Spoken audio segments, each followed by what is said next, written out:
ქვეყანა ახალი დაპატიმრების მოლოდინში პოლიტიკური ომი ყოფილდა ამჟამინდელ ხელისუფლებას შორის. დაჭერები, დაკითხვები, პროკურატურაში დაბარებები, რა ხდება ქვეყანაში, როდემდე მოუწევს ოპოზიციას რუსთაველზე დგომა და რას აპირებს ხელისუფლება. მოგესალმებით, ეთერშია გადაცემა აქტუალური თემა ოთო მღებრიშვილთან ერთად.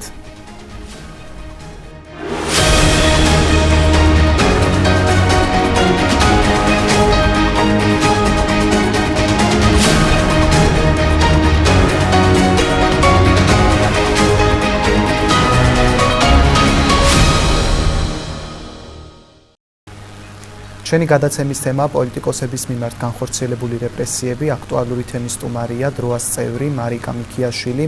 პირველ რიგში მადლობას გიხდით გადაცემაში ჩართვისთვის, მარიკა. როგორ შეაფასებთ იმ დაჭერებს, რომელსაც ახორციელებს ხელისუფლება? მოგესალმებით, ოთარ, მადლობა დაპატიჟებისთვის. ის, რასაც ქართული ოცნება აკეთებს, არის მსოფლიოში ავტორიტარული ხელისუფლებების კლასიკური პრაქტიკა. დააშინო, გისოსებს მიღება გამოამწყვდიო ოპონენტები, ნებისმიერი განსხვავებული აზრი, იმიტომ რომ შენ გეშინია შენი ძალაუფლების დაკარგვის და შენ უკვე ყველაში ხედავ საფრთხეს, მით უმეტეს იმ ადამიანებში, ვინც ლიდერები არიან, ან პოტენციურად შეიძლება ლიდერებად მოგვევლინონ. მაგრამ ჩემი აზრით, ჩემი პარტია დროას აზრით, ამ ეტაპზე ქართულ ოცნებას არ აქვს ისეთი რეალური ძალა, რომ ის გაუმკლავდეს მთელ იმ ამბავს, რასაც გამოიწვევს ოპოზიციის ლიდერების, დემოკრატიული ძალების ლიდერების მასობრივად დაპატიმრება. თუნდაც მხოლოდ საერთაშორისო დონეზეც. ეს იმაზე მეტია, ვიდრე მათ შეუძლიათ გადახარშვა. ისინი არიან სპირალში შესულები. ერთის მხრივ, კიდევ მთავარი ამბავი ის არის, რომ მათ არ შეუძლიათ მოსახლეობას, თავის ჭანჭიკებს, თავის ბიზნესებს თუ ვინც არიან, ვინც ახლა მათ ხელისუფლებას ამყარებს, რომ თავი მოაჩვენონ სუსტად. შესაბამისად, მაშინაც კი, როდესაც მათთვის დაუშვათ არ არის მომგებიანი ვიღაცის დაპატიმრების გადაწყვეტილების მიღება, თუ მათ აქვთ სიტყვა დათქვამი, რომ ეს ასე იქნება, ასეთ სპირალში არიან შესულები, რომ გადათქმის ფუფუნება არ აქვთ და ამასთანავე ჩემი აზრით, არც იმისი ფუფუნება არ აქვთ, რომ ასე მასობრივად ყველა დაიჭირონ და ეს, მაგალითად, ზურაბ ჯაფარიძემ რაც გააკეთა, რეალურად ძალიან ცუდ მდგომარეობაში ჩააყენა მან რეჟიმი. ზურაბ ჯაფარიძემ მათ კარგი არჩევანი არ დაუტოვა. და იძულებული გახადა, რომ როგორც თქვი, იმაზე მეც შეეჭიდონ, ვიდრე მათ შესწევთ უნარი, რომ გადახარშონ ეს ამბავი. როგორ შეაფასებთ უშუალოდ ზურაბ ჯაფარიძისა და ირაკლი ოქრუაშვილის დაჭერას? რა სურს ხელისუფლებას ამით? როგორც ყოველთვის, რა თქმა უნდა, სურს ის, რომ ნებისმიერი განსხვავებული აზრი ჩაკლას, ლიდერების დაჭერით ის სიგნალს აძლევს მოსახლეობას, რომ თუ მე მათ დავიჭერ ესე ჩვეულებრივად, მაშინ თქვენ რაღა დაგიცავთ. ზურაბ ჯაფარიძის შემთხვევაში საერთოდ აბსოლუტურად გაუგებარია რა საბაბით არის მის წინააღმდეგ რაღაც ეგრეთ წოდებული სამართალწარმოება, იმიტომ რომ იმ რაღაც კომისიაში, ეგრეთ წოდებულ საპარლამენტო კომისიაში, რომელიც წინა ხელისუფლების დანაშაულებებს იკვლევს თითქოს, არაფერი ესაქმება ზურაბ ჯაფარიძეს, საერთოდ ნაციონალური მოძრაობის წევრიც არ ყოფილა მგონი ზურაბ ჯაფარიძე 2012 წლამდე, ხო? და ჯიპაში ლექციებს კითხულობდა და არასამთავრობო ორგანიზაციებში მუშაობდა. ეს თვითონაც იციან, მაგაზე პასუხს ვერანაირად ვერ აბრუნებენ რეჟიმის წარმომადგენლებიც კი. ამიტომ ცხადია, რომ მხოლოდ და მხოლოდ იმ მიზეზით შეიქმნა ეს რაღაც კომისია, რომ ვინც მოუნდებათ, ისინი დაიბარონ, მოარგონ რაღაცები და საბაბი ქონდეთ, უბრალოდ რაღაცა თავიანთი ჭკუით ლეგიტიმური მიზეზი ქონდეთ, რომ ციხეში ჩასვან ლიდერები. ირაკლი ოქრუაშვილის შემთხვევაში ასევე საინტერესო ის ამბავია, რომ ირაკლი ოქრუაშვილი ხომ კიევში იბრძოდა, კიევის დაცვაში იბრძოდა 2022 წელს და ეს კომისია საერთოდ მთლიანად ემსახურება იმას, რომ საქართველოს ისტორია გადაიწეროს რუსული პრიზმით. რა თქმა უნდა, მთავარი ამბავი არის ის, რომ ვიღაცეები დაიჭირონ, ვიღაცეები მოიშორონ, მაგრამ გარდა ამისა, აბსოლუტურად ატრიალებენ საქართველოს ისტორიას. და ცუდს ეძახიან კარგს, კარგს ეძახიან ცუდს. რუსული პრიზმით გადმოაქვთ საქართველოს ისტორია. მათ შორის 2008 წლის ომი, მათ შორის ვარდების რევოლუცია, ანუ იმისი თქმა უნდათ რომ და ამბობენ კიდევაც მარტო ამ კომისიაში არა, მანამდეც დიდი ხნის განმავლობაში უკვე ამბობენ ქართული ოცნების წარმომადგენლები, რომ ვარდების რევოლუცია მხოლოდ მოიტანა ყველაფერი ცუდი, დაანგრია ქვეყანა და ასე შემდეგ. რა ვიცი, მე მგონი იმდენად პატარებიც არ ვართ ხო საქართველოს მოსახლეობის უდიდესი ნაწილი, რომ არ გვახსოვდეს ვარდების რევოლუციამდელი საქართველო და შემდეგი წლების. და ასე, ანუ ეს ყველაფერი კავშირში არის დიახ, ანუ რუსულ გადაწერასთან საქართველოს ისტორიის და შემთხვევითი არ არის, რომ ადამიანი, რომელიც კიევს იცავდა, ახლა რუსული რეჟიმის წყობაშია. ამ შემთხვევაში ირაკლი ოქროაშვილი და როგორც თქვი ზურაბ ჯაფარიძეზე საერთოდ ვერავინ გაიგო ქართული ოცნების ხარდამჭერემაც ვერ გაიგეს რა შუაშია ზურაბ ჯაფარიძე ნაციონალურ მოძრაობასთან. დიახ. რამდენიმე დღეში უნდა გაიმართოს ნიკა მელიას სასამართლოს. თქვენი აზრით დაიჭერენ თუ არა, გადაწყვეტილებას გამოიტანს თუ არა მოსამართლე დაკავების, დაჭერის. სიმართლე გითხრათ, რთული არის წინასწარი მისი თქმა კონკრეტულად ვის წინააღმდეგ რას იზამენ.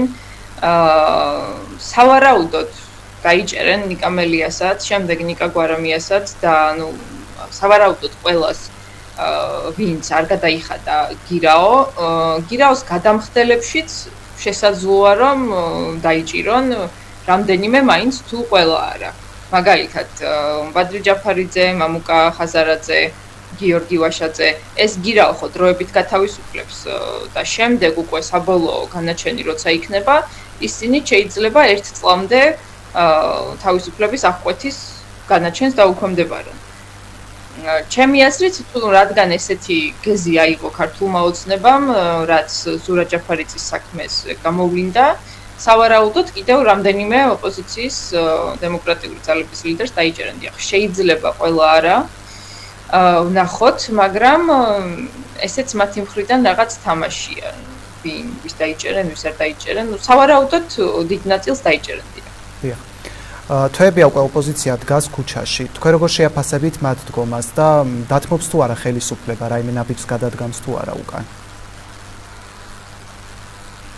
დიახ, უკვე 6 თვე არის, 6 თვეზე მეტი არის, რაც ყოველდღიური პროტესტია. თუ და წესით უნდა ჩავთვალოთ კიდევაც ის ნოემბრის თვე, როცა არჩევნების გაყალბების პროტესტი იყო და ასე ყოველდღიური არ იყო, მაგრამ პროტესტი მაინც იყო, ანუ ჯამში 7 თვე არის, რაც პროტესტია. ყოველდღიურობაში, რა თქმა უნდა, ის ხალხი, ვინც ყოველდღე რუსთაველზეა და არა მხოლოდ რუსთაველზე, იმიტომ რომ ეს არ არის მხოლოდ რუსთაველის პროტესტი არის საზოგადოებაში გაბნეული ყველგან. ეს open air-ის ფესტივალის თბილისში ძალიან კარგი მაგალითია, რომ ფაქტობრივად ყველა საზოგადოებრივ სივრცეში, რომელიც ქართული ოცნების ორგანიზებული არ არის, უკვე საპროტესტო მუხტი ტრიალებს. და ნუ ყოველდღიურობაში ძალიან ესეთია რთულია, დამღლელია, ადამიანებმა შეიძლება ბოლომდე ვერ აღიქვან, რას სulis ეს ყოველდღიური გამძლეობა, მაგრამ ის ფაქტი, რომ საქართველოს ძალიან მყარი მხარდაჭერა აქვს საქართველოს მოსახლეობას, თავისუფლების მოყვარე ხალხს, ჩვენ ქართულ ხალხს, გვაქვს ძალიან მყარი მხარდაჭერა ჩვენ საერთაშორისო პარტნიორებში, მეგობრებში, ის ფაქტი, რომ საერთოდ ფაქტობრივად არავის მიერ ლეგიტიმურად ცნობილი არ არის ქართული ოცნება, არავინ მათთან ურთიერთობას არ იჭერს, სანქციები მზარდია და მოდის და აშკარად ძალიან დიდ დისკომფორტს უქმნის ქართული ოცნების რიგებს. ეს არის ყველაფერი პირველ რიგში ამ უწყვეტი პროტესტის დამსახურება.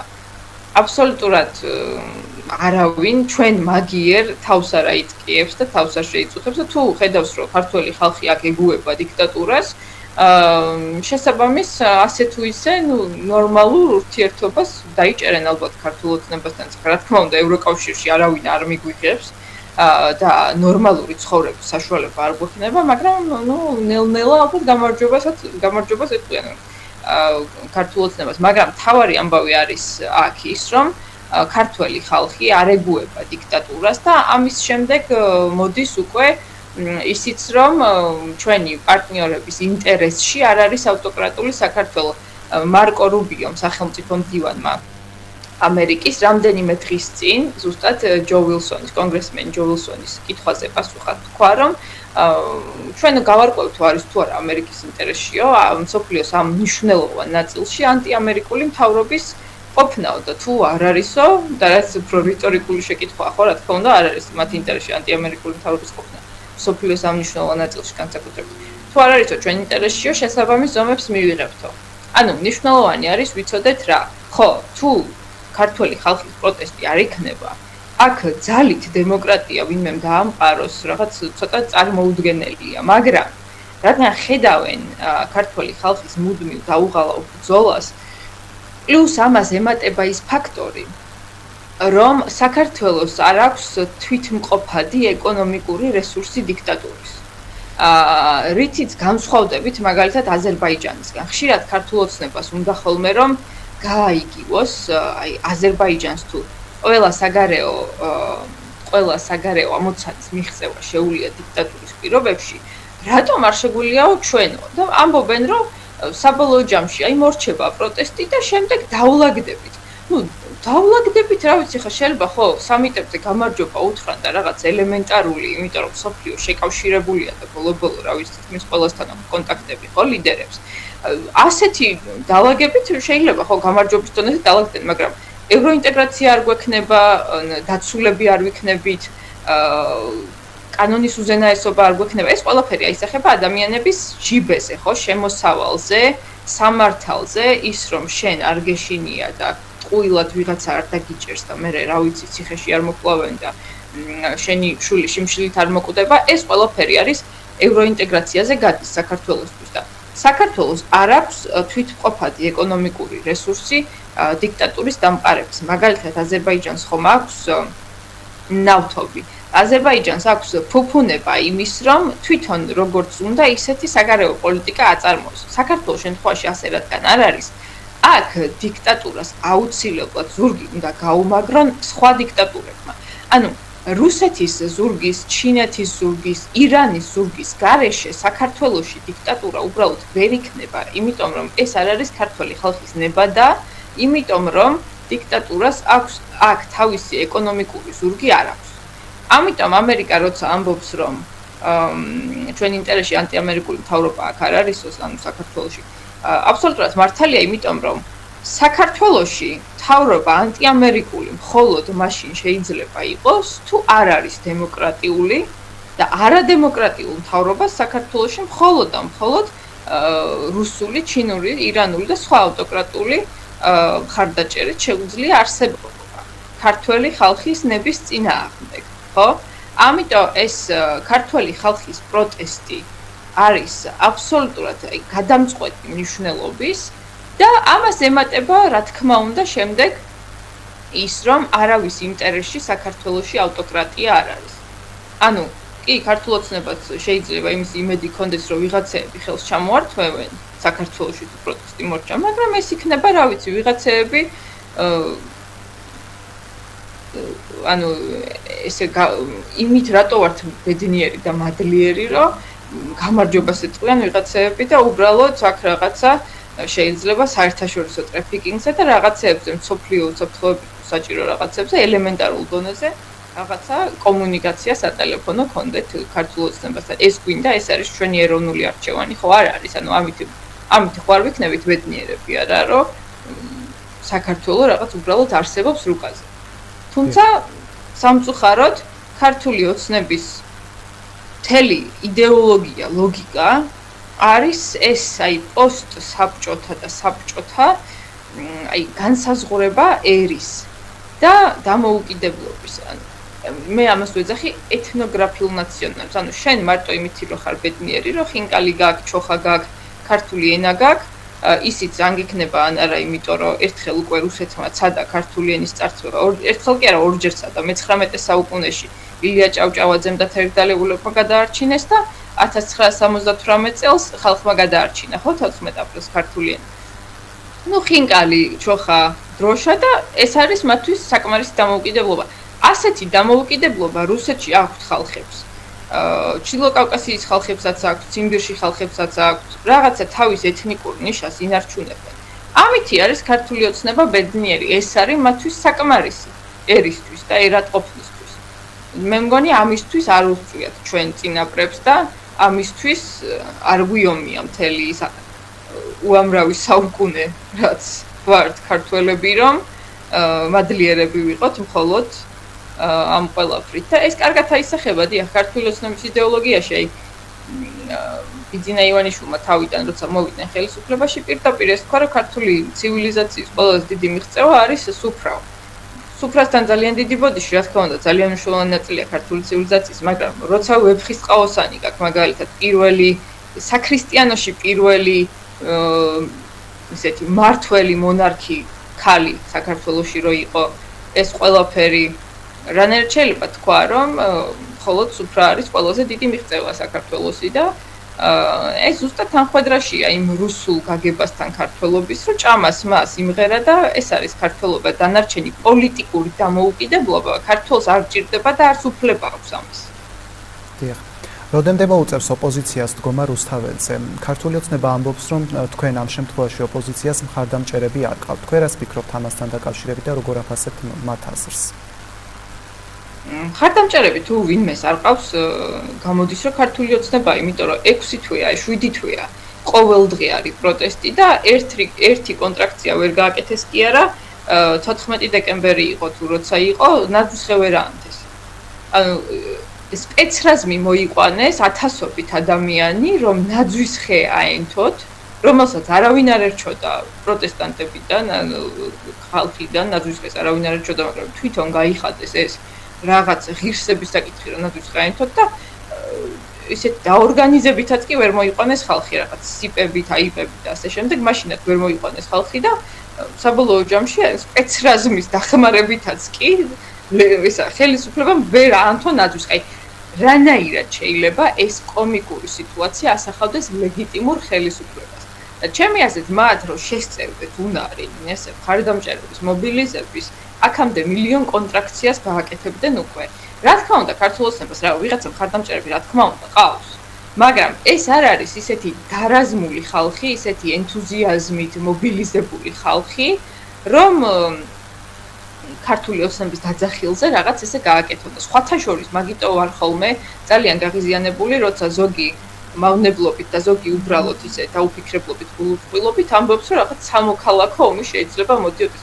სამოქალაქო ომი გამორიცხულია საქართველოში და ტყუილად ამ ტრავმული ტერმინით ხალხს მოვაშინებთ, იმიტომ რომ სამოქალაქო ომი სჭირდება, რომ ორივე მხარეს იყოს მოსახლეობა დარაზმული და თანაბარი ენთუზიაზმით ანთებული. ქართულ ოცნებას ასეთი მოსახლეობა არ ყავს, ანუ რა ვიცი, მათი ხმების უმეტესობა ხო ჯერ ერთი გაყალბებით არის მიღებული და არ არსებული ადამიანებით, იმ ხალხის პირადობებით, ვინც საქართველოში არც საქართველოშია, არც საზღვარგარეთ არის დარეგისტრირებული ხმის მიცემა და 100,000-ობით არის ესენი. ან მოხუცებულები, გაჭირვებულები სოფლებში, ხშირად ეთნიკური უმცირესობების დასახლებულ რაიონებში, რომლებიც წარმოუდგენელია, ხა რაღაცა ხელში იარაღი აიღონ ხო ქართული ოცნებისთვის და ამიტომ მაქსიმუმ რისი გაქაჩვაც მათ შეუძლიათ არის ვიღაც ტიპები, ან დაიქირავონ, ან უბრალოდ ისე ძმურად თუ რასაც ეძახიან, შეიყვანონ ტიტუშკებში, ანუ რაღაც ჯგუფებში, რომლებიც ადამიანებს, მშვიდობიან, არაძალადობრივ ადამიანებს ესხმიან თავს. ეს არის ის მაქსიმუმი, რაც ქართულ ოცნებას შეუძლია ასეთი ენთუზიაზმის გარეშე აბსოლუტურად მხარდამჭერები ყავს მათ.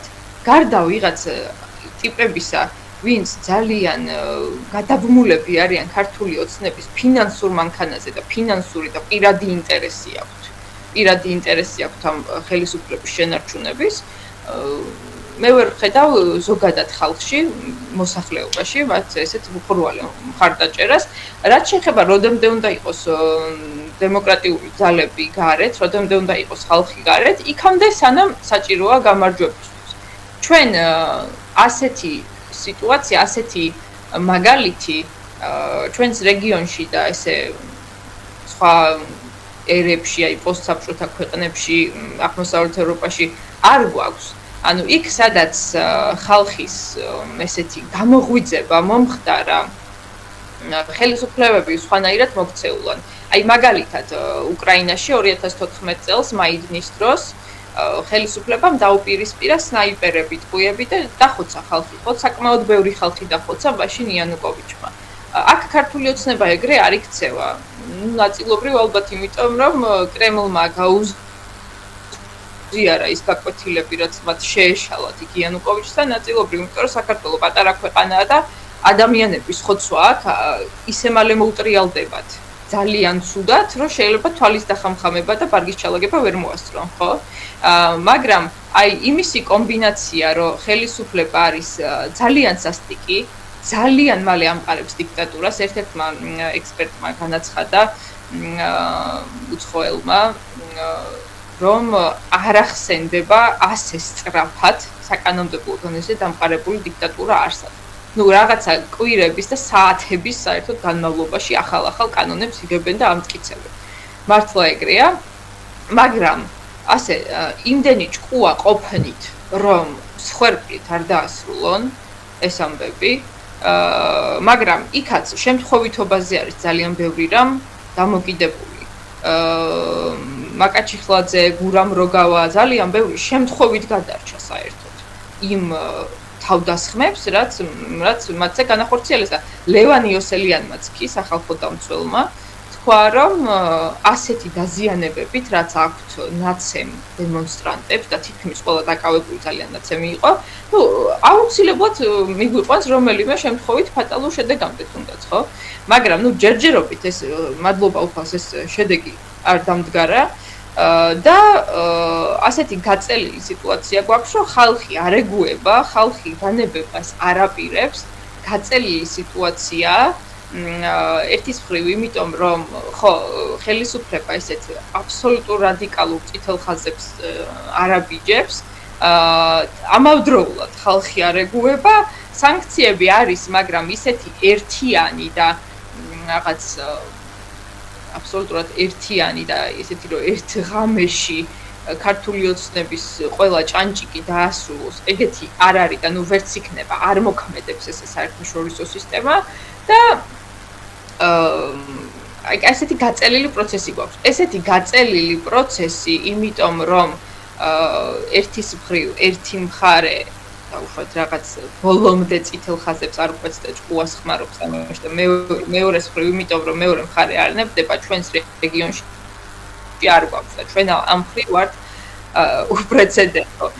მაგრამ აი უჩა აბაშიძის პოსტი იყო სხვათა შორის საკმაოდ კარგი ამას წინათ, რომ პარტიზანულ სიტუაციაში ვართ.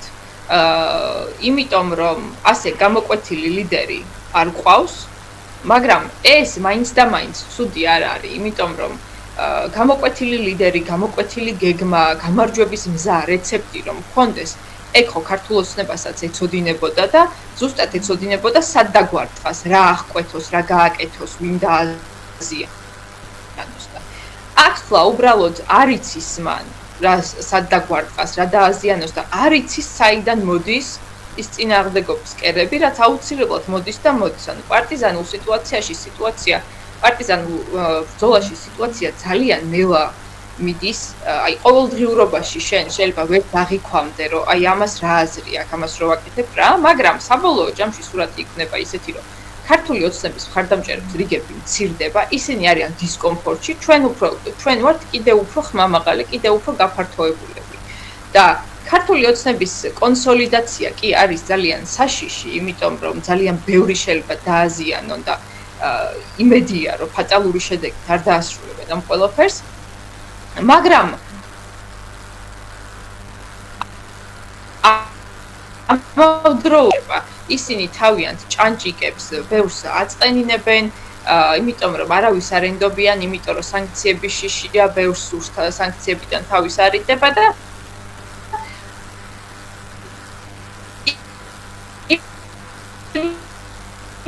ეს საყრდენები იქუმშა ესეც არის ძალიან მნიშვნელოვანი, ხო? აბსოლუტურად მნიშვნელოვანი, როდემდე მოგვიწევს გარეთ ყოფნა, ზუსტად რა თქმა უნდა, გამარჯვების რეცეპტს ვერავინ ვერ დადებს, მაგრამ ჩვენ შეგვიძლია მოვლენების დაჩქარება. და პირველ რიგში ამისთვის საჭიროა გამძლეობა და კაპიტულაცია არ უნდა გამოვაცხადოთ ჩვენ თვითონვე, იმიტომ რომ ამ ბრძოლაში ვინც უფრო გამძლეა, ის მოიგებს და არ მგონია რომ ხალხის წინააღმდეგ მიდის აქ ისტორიის ლოგიკა, პირიქით ჩვენ აუცილებლად გავიმარჯვებთ, თავარია რომ წინასწარ არ გამოვაცხადოთ დამარცხება. და ამასობაში უწყოთ პროტესტთან ერთად პოლიტიკური ალტერნატივაც თუ მოვახერხეთ და შევთავაზეთ მოსახლეობასაც და ჩვენს უცხოელ პარტნიორებსაც, იქნება ძალიან კარგი. რაც შეეხება ამ პოლიტიკურ ალტერნატივას, ჩვენი დროას აზრით, ერთ-ერთი ყველაზე მნიშვნელოვანი პოლიტიკური ნაბიჯი იმისთვის, რომ ბოლომდე გაიჭედოს ქართული ოცნება, არის ადგილობრივ არჩევნებში მონაწილეობის არ მიღება და შემიძლია ამაზე მეტი ვისაუბრო, დარწმუნებული ვარ, გაინტერესებთ. მარიკა, როგორ შეაფასებდით, როდესაც ადგილობრივი თვითმმართველობის არჩევნებში ოპოზიცია არ იღებს მონაწილეობას? ჩემი აზრით, ჩვენი პარტია დროას აზრით, კოალიცია ცვლილებისთვის აზრით, ეს, არ მონაწილეობა ადგილობრივ არჩევნებში არის ერთ-ერთი მთავარი კარტი, რაც დემოკრატიულ ძალებს გვაქვს ქართული ოცნების სრული დელეგიტიმაციისთვის.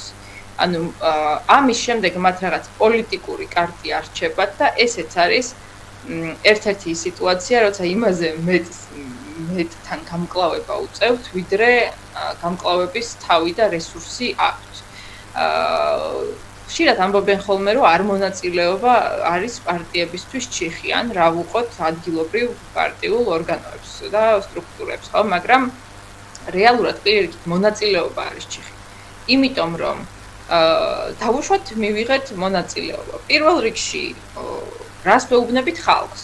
რას ვეუბნებით ხალხს, რომ 2024 წლის ოქტომბრის არჩევნები საპარლამენტო გაყალბდა აბსოლუტურად, ტოტალურად და ამის შემდეგ არათუ რამე გაუმჯობესდა ამ არჩევნების კეთილშობილების კუთხით, არამედ პირიქით უარესი კანონები მიიღეს და დაკვირვების უფლებაც ძალიან შეზღუდული არის უკვე ადამიანებისთვის, ხო? და ამის ფონზე შევდივართ ადგილობრივ არჩევნებზე და რას ვეუბნებით ხალხს, რომ ახლა აღარ უშავს ამ გაყალბებას, თუ ამას ვერ გააყალბებენ, თუ რატო ვერ გააყალბებენ.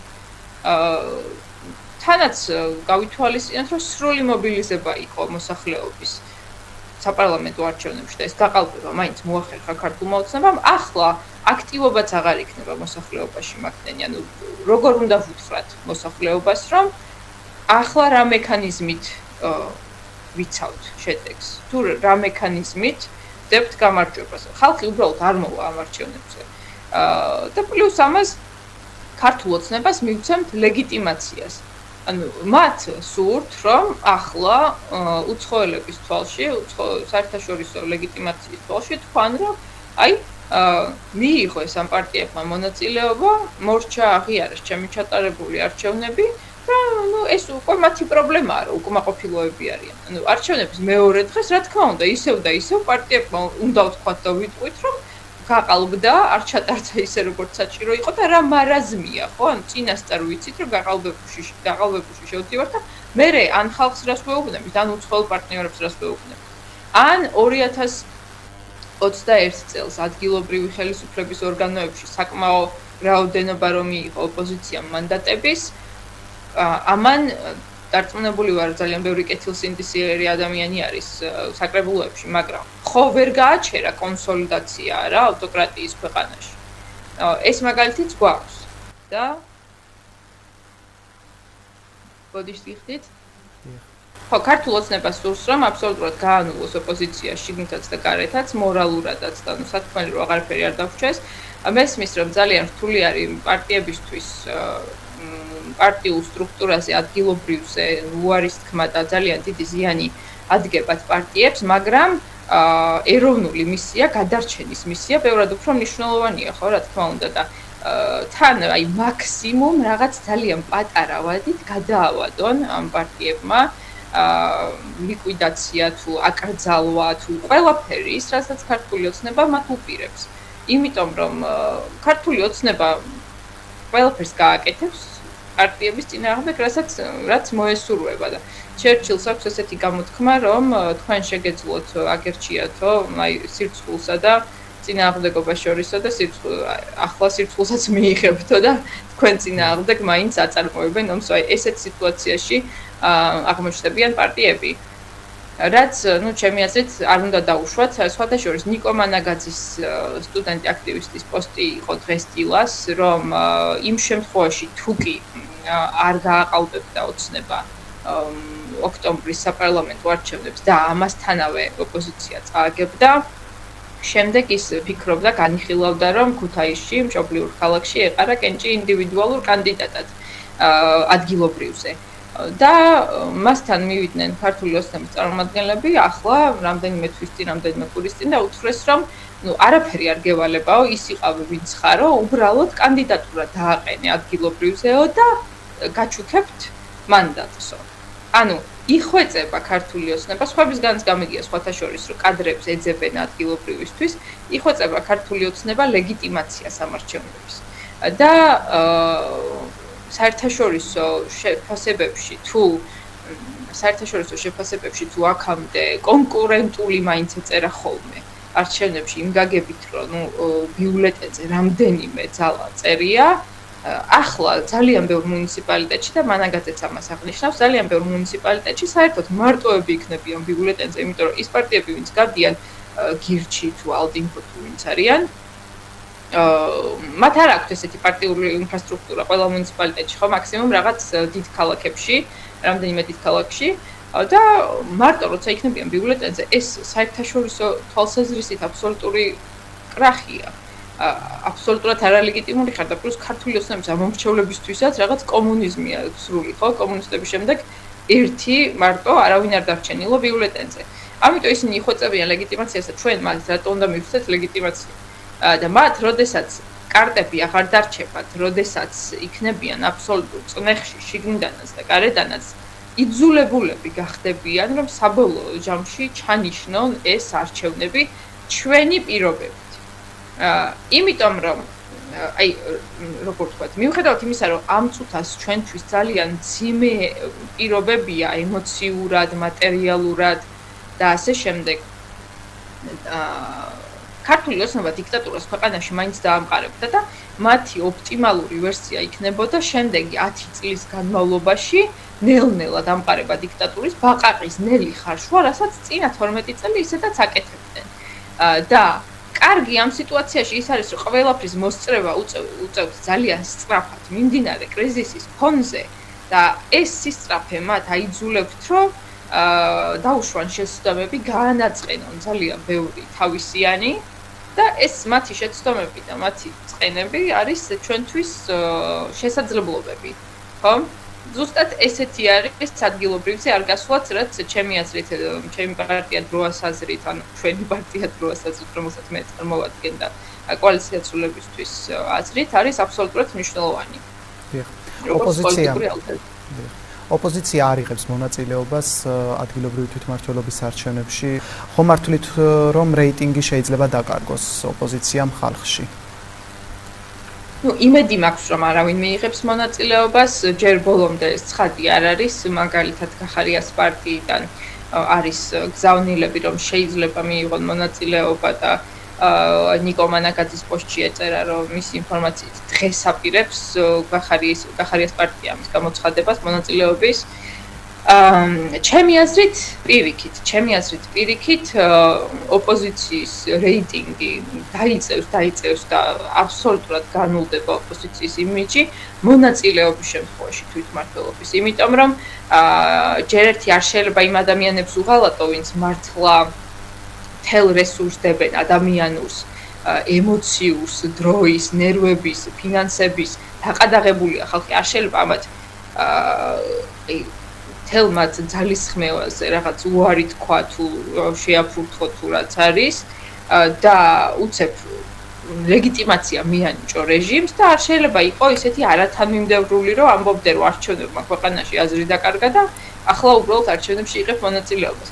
პირიქით ოპოზიციის იმიჯის რეაბილიტაციისთვის სრული, იმისთვის, რომ ხალხმა დაინახოს, რომ ოპოზიცია იბრძვის, კი არ ლაგდება ოლიგარქიასთან და დიქტატურასთან, კი არ ლაგდება, არამედ იბრძვის ამ ქვეყნისთვის, აბსოლუტურად საჭირო არის, რომ ჩვენ ვიყოთ ბოლომდე პრინციპულები და ბოლომდე დავიცვათ ეროვნული ინტერესები და არ ვეთანამშრომლოთ რეჟიმს.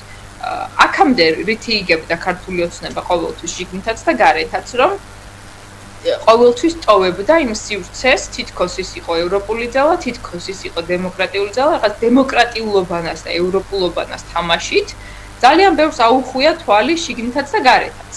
და მას ეს სივრცე არ უნდა დარჩეს. ამიტომ არის მნიშვნელოვანი შიდა იზოლაციაც ხელის არ ჩამორთმევა და საგარეო იზოლაციაც ხელის არ ჩამორთმევა.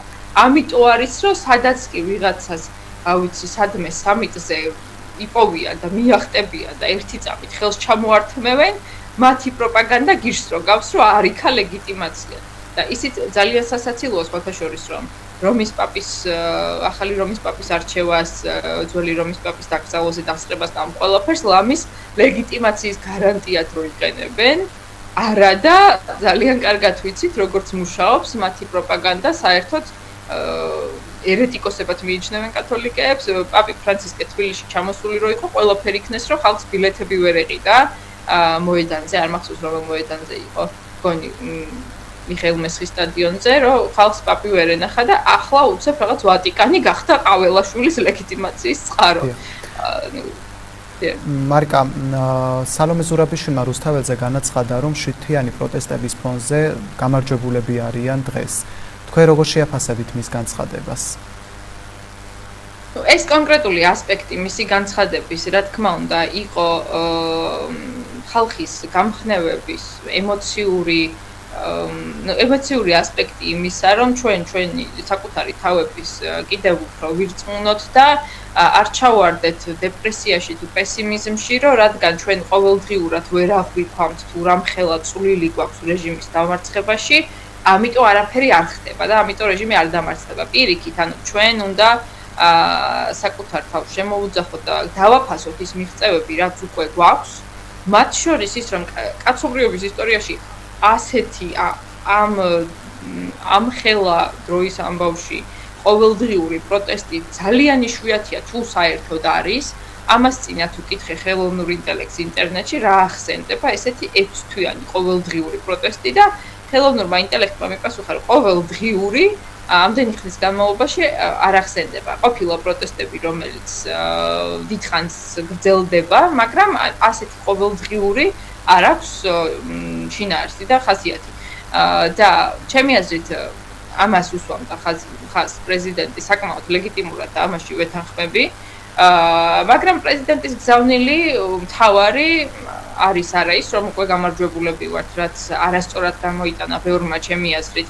არამედ ის, რასაც შემდეგ ისაუბრა, ერთი იყო, რომ არანაირი თვითმმართველობის არჩევნები ჩვენი წესებით ჩატარებულ საპარლამენტო არჩევნებამდე, ან მაქსიმუმ ის, რომ თანადროულად ჩატარდეს, რაც ძალიან მნიშვნელოვანი გზავნილია ქვეყნის შიგნითაც და ქვეყნის გარეთაც. მეორე ის, რომ ხალხში ახსენა პროტესტის მიღწევები და საერთაშორისო საზოგადოებასაც მიმართა კიდევ უფრო მეტი სანქციები, რადგან სანქციები მუშაობს არ თანამშრომლობა რეჟიმთან და მან ხაზი გაუსვა პოლიტიკური ალტერნატივის მნიშვნელობას. შიგნითაც და გარეთაც ხალხი ელის, რომ ჩვენ რაღაც ქმედით პოლიტიკურ ალტერნატივას შევთავაზებთ მოსახლეობას.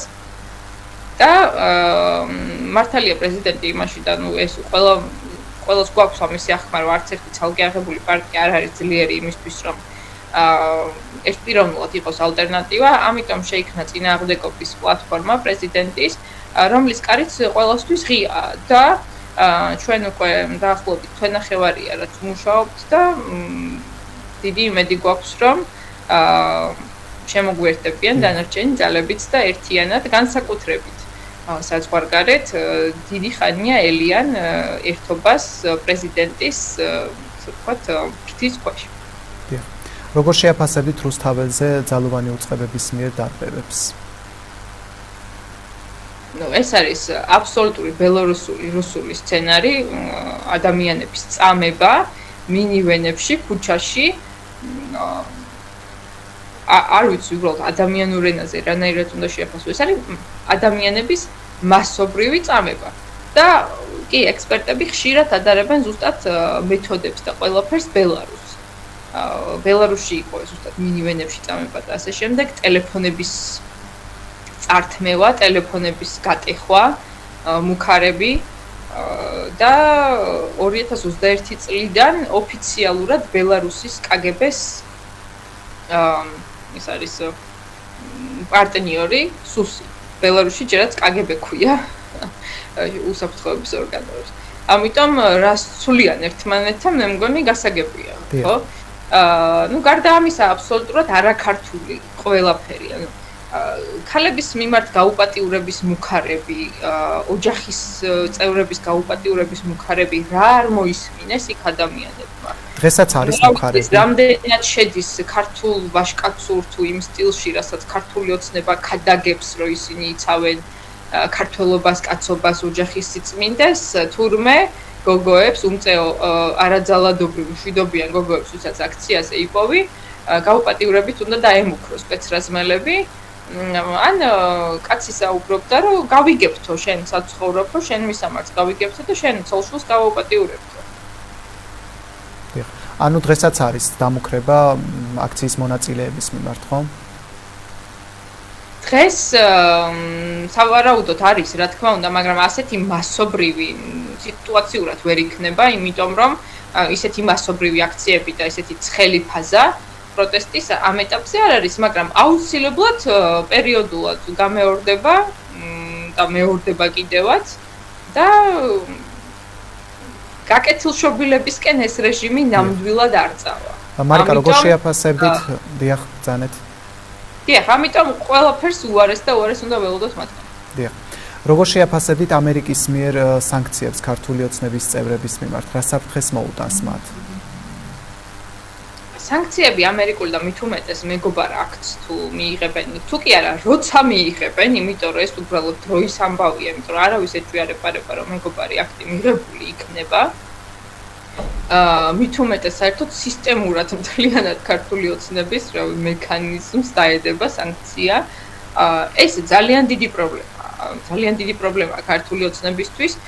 ქართული ოცნების მთავარი დაპირება თავის ჭანჭიკებთან და ჭყალებში გამპრავებლებთან ყოველთვის ის იყო, რომ მათ ექნებათ ისეთი მშვიდი, udardeli ცხოვრება, საყოველთაო პატივისცემა, ევროპებში სიარული, ამერიკაში ბავშვის გაჩენა, რომ ამერიკის მოქალაქედ დაიბადოს ეგრევე და ნუ რა იყო ამ რეჟიმის მხარდამჭერი ელიტების თუ ბიზნესების თუ ვინც არიან мотивация ყოველთვის რომ ხო საქართველოს არ გახდება ევროპის ნაწილი იმიტომ რომ მეტი საქმე არ აქვს ის რეფორმები გაატარონ რაც საჭირო აქვს დემოკრატიზაციისთვის და ევროპული ინტეგრაციისთვის იმიტომ რომ ეს ავტომატურად მათი ხელისუფლების დათმობას ნიშნავს მაგრამ აი კომფორტული დისტანცია ევროპისგან ყველგან რომ მიესვლებათ ყველა რო ხელს ართმევს ყველას მხრიდან პატივისცემაში რო არის შიგნითაც და გარეთაც ქვეყნის ეს მათ არ აქვს აღარ აქვს არც გარეთ და არც შიგნით შიგნითაც ისინი თავიანთ ვიწრო წრეებში არიან იზოლირებულები ოჯახებში აქვს პრობლემა არავინ მათ ხმას არ ცემს ან თუ ცემს რა ვიცი ისევ არ აქვს ზოლებული ურთიერთობები ისევ და ისევ ბევრი ქართული ოცნების წარმომადგენელია ვისაც ოჯახებში აქვს პრობლემა და ისინი გრძნობენ დისკომფორტს ანუ იციან რომ ბოდიშის მოხდა უწევთ უკვე იმისთვის რომ არიან რეჟიმის ჭანჭიკები რეჟიმის მხარდამჭერები ჩაკეტილები არიან თავიანთ სივრცეში და ერთი სული აქვთ რომ აი მორჩეს რა ეს პროტესტი და ამოვისუნთქოთ ისევ და ისევ ძველი დიდება და ძველი სტატუსი და ძველი პოზიცია გქონდეს საზოგადოებაში ეს პირველ რიგში ქართული ხალხის მიღწევაა რა თქმა უნდა მაგრამ ასევე სანქციებს ანუ სანქციები არის ის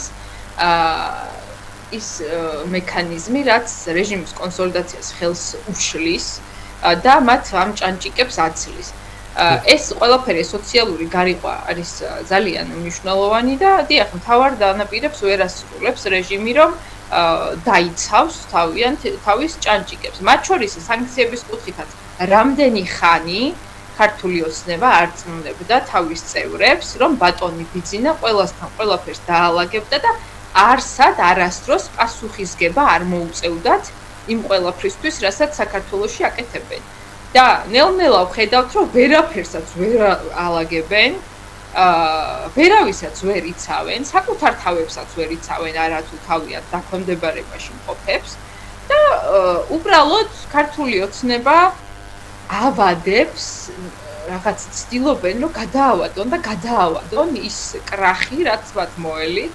მათ შორის შესაძლოა ჭანჭიკების განყენებაც მათგან. იმიტომ რომ ხან ამბობენ, რომ აი მოვა ახალი წელი და ყველაფერი დაალაგდება, პროტესტი მორჩება და ყველა ჩაგვიხუტებს ისევ. მოვა 20 იანვარი ტრამპის ინაუგურაცია და დაალაგდება ყველაფერი. მოვა ეს ახლა ზაფხულის იმედი აქვს, რის იმედი აქვს, არ ვიცი, იყო საუბრები იმაზე, რომ ეროვნული ბანკი ნათია თურნავა საუბრობდა და ბიზნესები, რომ ცუდ დღეში ვართო და ის იყო თებერვალში, რამე გვიშველეთო და 1-2 თვეც მოიცადეთო, გავიტყეს 2 თვეც და არაფერი არ ხდება. და მათ არ შესწევთ არავისთან დაალაგების უნარი და უბრალოდ გადავადების რეჟიმში არიან საკუთარი კოლაფსის ამკუთხედით. რა არის თქვენი მოთხოვნა და გაქვთ თუ არა იმედი რომ გათავისუფლებდებიან პოლიტპატიმრები? დარწმუნებული ვართ რომ მოხდება, იმიტომ რომ უბრალოდ არ გავჩერდებით, ჩვენ გაჩერების ფუფუნება არ გვაქვს, იმიტომ რომ ყველაფერი გვაქვს სასწორზე. და ეს დემოკრატია და თავისუფლება საქართველოსთვის, რა თქმა უნდა, არის ეროვნული გადარჩენის გარანტია, იმიტომ რომ თავიდან როგორც ვისაუბრე, უბრალოდ შეუძლებელია ევროპული სივრცის გარეშე საქართველოს გადარჩეს. იმიტომ რომ ნეიტრალიტეტია შეუძლებელი ჩვენს გეოგრაფიულ სივრცეში. ჩვენ აქ ჩვენთვის არავინ არ გვამყოფებს, ჩვენ თუ დისტანცირდებით ევროპისგან, რუსეთი შეავსებს ეგრევე. ან სხვა ძალები შეავსებენ ეგრევე იმ პოლიტიკურ ვაკუუმს, გავლენის სფეროს, რაც არის ჩვენს რეგიონში. ჩვენ არ ვართ გარშემორტყმული საფრანგეთით, იტალიით, ავსტრიით, რომ შვეიცარიასავით ნეიტრალურები ვიყოთ. ამ ნეიტრალიტეტის ნიადაგს ყოველთვის ცდის ხოლმე ქართული ოცნება. აუცილებლად ბოლომდე საწადილს მივაღწევთ. შეიძლება ზუსტად რეცეპტი არ არის, მაგრამ რეცეპტის ქონა ასევე პოტენციურად საფრთხის შემცველი და იმიტომ რომ რეცეპტი ჩვენ თუ ვიცით, რეჟიმაც იცის და მაშინ იცის როგორ გვებრძოლოს. ახლა არ იცის როგორ გვებრძოლოს და ყველაფერიცა და იმათი კუთხით შევხვდეთ, აბსოლუტურად ყველაფერიცა და წამებაცა და ხალხის დაჭერებიცა და ჯარიმებით სულის ამოხდაცა და დახურვაცა და ორგანიზაციების ფონდები დააყადაღა და მაინც ვერ აჩერებს ამ პროტესტს. და აუცილებლად გათავისუფლებიან პოლიტპატიმრები, აუცილებლად მივა ქართული ოცნება იმ ეტაპამდე, რომ მოუწიოს ახალი სამართლიანი საპარლამენტო არჩევნების ჩანიშვნა და პოლიტპატიმრების გამოშვება. და რაც უფრო წელავენ დროს, რაც უფრო დიდ ზიანს აყენებენ მოსახლეობას, მით უფრო ცუდი იქნება მათთვის ფინალი და ჩვენ ვთხოვთ, რომ მოდი რა, არ გვინდა ეს რაღაც კიდე უფრო დამახინჯება სიტუაციის და თქვენთვისაც ცუდად დამთავრდება ეს მოვლენები და ჩანიშნეთ სამართლიანი საპარლამენტო არჩევნები ახლა. და სხვათა შორის, არ ვიცი უბრალოდ რის იმედი აქვს ქართული ოცნების ესე რიგით წევრებს, რიგით ჭანჭიკებს, იმიტომ რომ არასდროს საქართველოში სიტუაცია ისეთი არ იქნება, როგორიც ამ პროტესტებამდე იყო. დავუშვათ წარმოვიდგინოთ, რომ მოხდა სასწაული და დაამარცხეს პროტესტი. ერთი წარმოვიდგენელი მგონია ეგრეთ. დაამარცხეს პროტესტი, დავუშვათ მოხდა სასწაული. ეს ბრაზი საზოგადოებაში სად წავა? თუ გაგვარუსა ბიძინა ივანიშვილმა და ქართულმა ოცნებამ, საიდკენაც აქვთ გეზი და ყველაფერი ამისკენ მიუთითებს, ხო? ეს ჩემი აზრით ნებსით არის გარუსება, მაგრამ გინდათ სიტუაციური თანხმედრა იყოს, რომ საქართველოში უბრალოდ ხელისუფლებას თუ არ თმობდა დიქტატურის გზას ადგები რუსული ზურგის გარეშე, ხელისუფლებას ვერ ინარჩუნებს, სულ არ მაინტერესებს ნებსით არის თუ უნებლიე შემთხვევითობით, რომ ქართული ოცნება რუსულ გეზს მიერეკება, თუმცა ჩემი აზრით არის ნებსით და დავალებით. თუ ჩაახშო ესეთი საყოველთაო სახალხო მართლა პროტესტი, ასეთი სახალხო არ ყოფილა არაფერი ეროვნული მოძრაობის შემდეგ, თუ გარუსების გზას დავადექით, რანაირ სიმშვიდეს ელიან ქვეყანაში? რანაირ ნორმალურ ურთიერთობებს ელიან იმ ადამიანებთან, იმ მეგობრებთან, ბიძაშვილებთან, ნათესავებთან, ვინც ჩაახშეს, ვინც ქვეყნიდან გააძევეს, ვინც არ ვიცი დააპატიმრეს, თუ რა ქნეს. არასდროს მათთვის არ იქნება ცხოვრება მშვიდი. აწუყვე. ამიტომ ის რაღაცა ილუზიები, რაც მე მგონი უკვე აღარ აქვს, მე მგონი უკვე ხვდებიან, რომ უბრალოდ ვეღარ გათენდება დღე, როცა პროტესტებამდელ საქართველოში გაიღვიძებენ. და რაც უფრო მალე მიიღებენ ამ რეალობას და მალე მიხვდებიან, რომ შვიდობიანი გზა ამ კრიზისის მოგვარების და ეს კრიზისი გაღრმავდება და გაღრმავდება ეკონომიკურ კრიზისშიც გადავა ძალიან მალე უკვე გადასულენი რომ ამ კრიზისის მოგვარების შვიდობიანი გზა არ არის არჩევნების ჩანიშვნის გარდა სამართლიანი საპარლამენტო არჩევნების ჩანიშვნის გარდა რაც უფრო მალე მოვლენ აზრზე მით უკეთეს. რას ეტყოდით რეგიონში მცხოვრებ მოსახლეობას? რეგიონში მცხოვრებ მოსახლეობას პირველ რიგში მინდა რიგითი მოქალაქისგან, როგორც რიგითმა მოქალაქემ მადლობა გადავუხადო, რომ რეგიონში ინარჩუნებენ პროტესტს, რაც ხშირად ბევრად უფრო რთულია, ვიდრე თბილისში პროტესტის შენარჩუნება და ბევრად უფრო დიდი წნეხი აქვს მოსახლეობას რეგიონში. მტკიცედ იყავით, მყარად იყავით, თქვენ მარტო არ ხართ და აუცილებლად ყველაფერი იქნება კარგად. არ დაკარგოთ იმედი და ეცადეთ, რომ თქვენს ახლობლებში, მეგობრებში, ნათესავებში ისაუბროთ იმაზე, რაც ხდება საქართველოში, იმ უსამართლობაზე, იმ ფარისეულობაზე, იმ კორუფციაზე, ნეპოტიზმზე და ორმაგ სტანდარტებზე, რაც ახლა ხდება საქართველოში და არავინ არ მოგატყუოთ, რომ აქ ოპოზიციაში ვინმეს საქართველოსთვის ცუდი უნდა, ომი გვინდა და ასე შემდეგ, ჩვენც აქ ცხოვრობთ, ჩვენს შულები აქ გვყავს და ჩვენც გვიყვარს ჩვენი შულები და არ გვემეტება ომისთვის და ის დამარტოხელება რუსეთის მიერ საქართველოსი, რასაც ქართული ოცნება აკეთებს, ქვეყნის აბსოლუტური საერთაშორისო იზოლაცია რო აქვს გამიზნული, ეგ იქნება შემდეგ რომ აბსოლუტურად მარტოები ვიქნებით რუსეთთან, რუსეთის რაღაცა არ ვიცი კარგი ხასიათის იმედად თუ შემწეობის იმედად და როგორ გვაქვს დაცდილი ქართველებს რუსეთის შემწეობა ვიცით. დიახ. მადლობა მინდა გადაგიხადოთ გადაცემაში სტუმრობისთვის. აქტუალური თემის სტუმარი იყო მარიკა მიქიაშვილი. საინტერესოა თუ რას ფიქრობენ მმართველი გუნდის წევრები ოპოზიციის წევრების დაპატიმრებაზე. ჩვენ შეგვიძლია ჩვენი ეთერის საშუალებით მოვისმინოთ მათი კომენტარი.